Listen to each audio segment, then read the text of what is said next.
Good morning. I'm Emma Blankenship with Park University. Welcome to Wednesday Cafe, where every week I drink my coffee and share quick networking tips to help you grow your career. This week, Wednesday Cafe gets a glow up.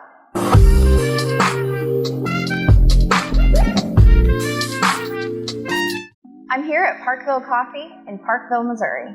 Today, I thought we could talk about how to make networking into an everyday, daily habit instead of something that we do only every once in a while out of obligation.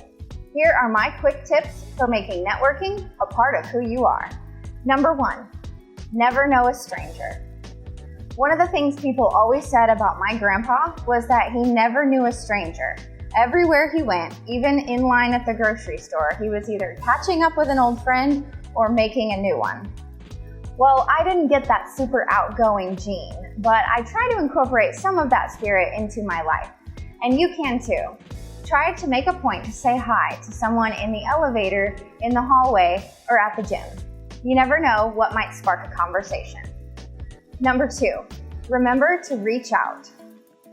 Whenever you read an article or a book or listen to a podcast that reminds you of one of your contacts, be sure to reach out and share it with them. They will be really impressed by your thoughtfulness and they'll remember it for a long time to come. Number 3, start within your own organization. If you're overwhelmed by the prospect of building a whole network, start just within your own organization. Have coffee or take a walk with someone in a different department.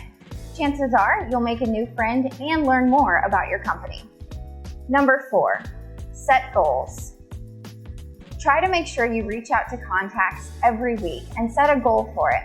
This can vary depending on the type of job you have or the type of industry you're in, but it could be as much as I'm going to contact 3 people every day, or I'm going to have lunch outside of the office one time every week.